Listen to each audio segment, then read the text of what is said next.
Okay, what up, what up, what up? We're back, and today, looking at are they the same? They not like us, or not really. It's are they the same? A Java exercise from Codewars. Try to insert a little Kendrick in there, I guess. He's in the news nowadays. Okay, but the name of the exercise is are they the same? That's what it is. I'm being silly here. All right, given two arrays a and B, write a function that checks whether the two arrays have the same elements with the same multiplicities. So you're going to get two arrays. Multiplicity is the number of times a value appears in the array. So that's what that is. Same means that the elements in B are the elements in A squared regardless of the order. So what it ends up being is A, you have a set of integer values. B, you're going to have a set of squared values. And you need to determine, is every item in B a square of an item in A? And do the squares and the roots appear the same number of times in their respective arrays? That is the case. So multiplicities is the number of times these values appear, the roots or the squares, and then same is well, the square root relationship. Squares in B, roots in A. Now let's take a look down here. Scroll it. Okay. So, as I was saying before, A is the root and B's are the squares. Like, I think root is the right term. So every element in B needs to be a square of an element in A. So you look here, 121. You look through here, that's a square of 11. So that's good. 14641. I don't know what that's a square of, but it's a square of one of them because it says it's a valid array. But you get the idea. You go down here and all of them are squares in B. Now these have to appear the correct number of times. So let's say if you have 111, you have to have 121. You know, the root, the number of elements in the root array must be the same as the number of values in the square array. The root's got to appear the same number of times as the square in the other array. So hopefully I'm not confusing you too much, but it is the nature of the exercise. It is what it is, buddy. So there's that there. And looking at this part here, you see what I'm talking about. And yeah, these can appear in any order, so it's not like you got to match the element or the index wise. It's more like, does this square have a corresponding root in the other directory, the other array, and are they in the same number, the same amount? So yeah, looking at B here, we're showing, you see the squares, and you kind of compare this to up here. You break them down to the squares, you see that every number or every value in A has itself squared in B, and also the same number of times. Like, you got 3 19s here, and in B you've got 3 19 squared, and I guess the 361 is 19 squared. So there's the idea. Let's look down below at some invalid entries.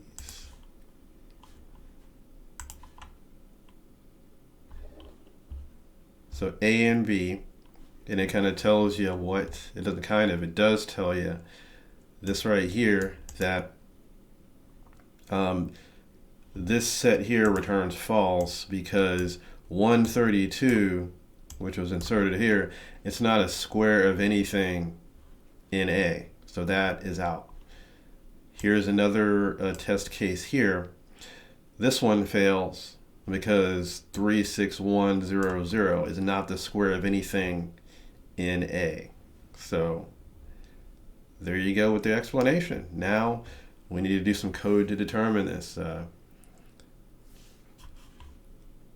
clear this out and let's dive into the Codewars training interface. Let's go. Full speed ahead, my friend. Eventually. So make this bigger because the text or the font is so big already. We can't have that other stuff in here.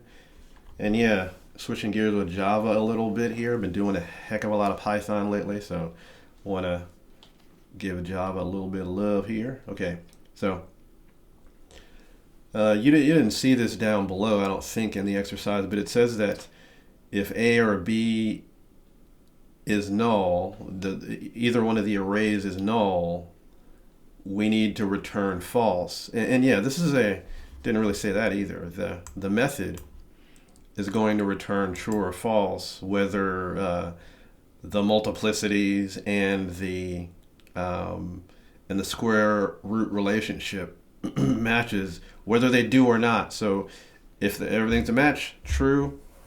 Not a match, false. There's my 30-second explanation, or maybe less than that. Okay, so we need to check for null. If the array A is null, or the array B is null, we are returning false.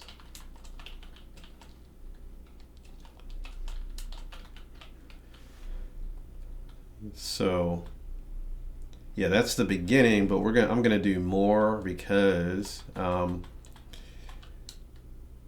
thinking about the possible solution here, these roots and squares, their amounts or their occurrences in their respective arrays are supposed to match each other. So realistically, if these arrays match, both arrays are of the same length because they have the corresponding roots and the corresponding squares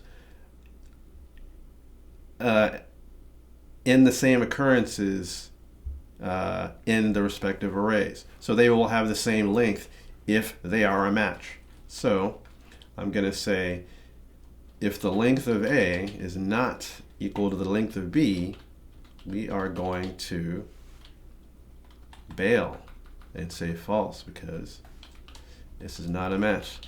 So both arrays got to be the same length, or length if you will, if you're from across the pond. Length. Okay, what I'm going to do as far as solving this this algorithm or solving this idea, solution, exercise, whatever the hell you want to call it, I'm going to loop through the root array and I'm going to square everything from the root array because I'm going to square everything and then I'm going to compare it to B to see if they're the same after sorting each one. So actually what I'm going to do is I'll write it out here. I'm going to square the root array, which is A. Then I'm going to sort both arrays.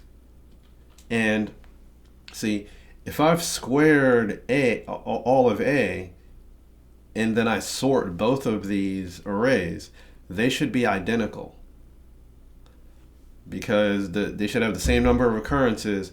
When the items in A are squared, they should match B because the same number of items in B should be in A as far as the squares versus the roots.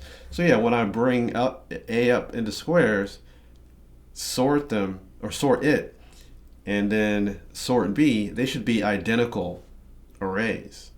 And so that's what I'm going to do. I'm going to compare these arrays once they are sorted, and if they're not the same, there is no match.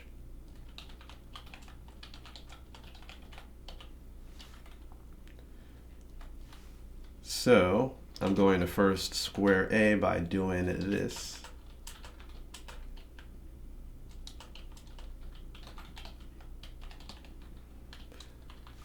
Plus plus, and then just gonna multiply the element by itself. Okay, once I have all of A squared, I am going to sort each one of these using the arrays utility class.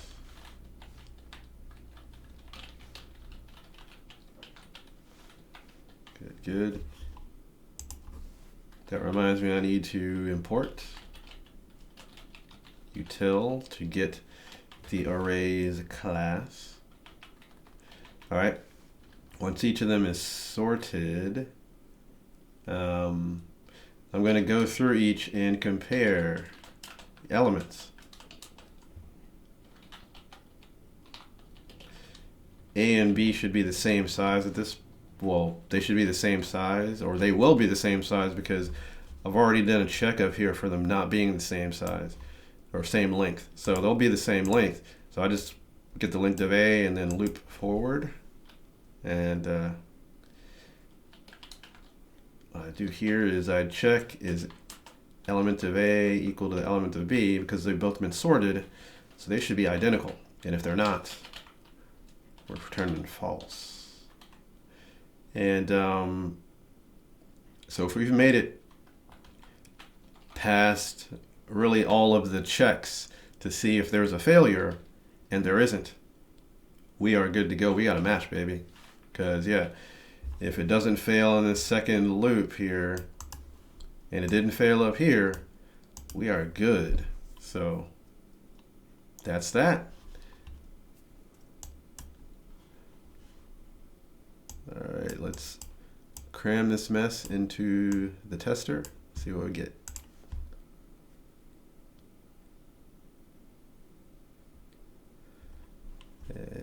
Yeah. Didn't do my quality control checks. It's supposed to be multiplication, of course. Multiplying, doing a square. Aha. Let me open this up again.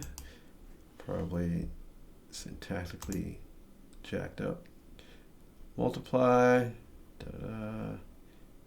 If A is not equal to B, of course. That's what that should be. Let's see if that clears it up.